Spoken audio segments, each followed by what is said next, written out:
Nigel Farage is rarely out of the headlines, but his trip to Washington yesterday showed us the contrast between Farage yesterday and Farage today. Yesterday he was roasted, today he will no doubt spin it into a triumph.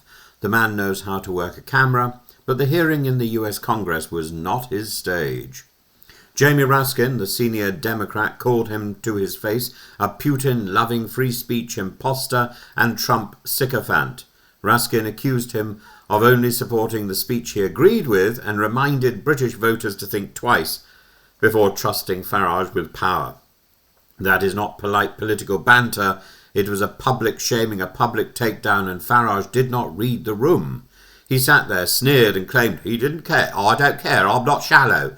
But it looked more like he'd been cut down to size. And the irony is obvious, and it's interesting it's hardly been covered by the British press. Farage complains that Britain is an authoritarian state, and even compared the UK to North Korea. Yet the very fact that he is free to say such nonsense proves the opposite. Britain is not North Korea. There is no gulag for reform MPs, no secret police stopping him speaking nightly on GB News. In fact, he has more airtime than almost any other politician in the British Parliament. And yet, and then, there is the hypocrisy. Raskin pointed out that Farage himself wanted to ban pro-Gaza marches, which he judged insensitive around Remembrance Sunday. That is exactly the sort of offensive speech free speech laws are meant to protect. He was also challenged on Reform's own record of banning local journalists from attending council meetings.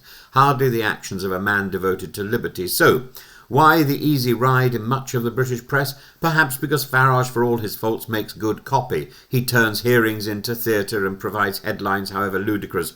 Britain is North Korea. It is absurd, but it is quotable, and it obscures the humiliation of being talked over, dismissed as a fringe politician, and accused of chasing Elon Musk's money. What is striking is how out of place he looked in Washington.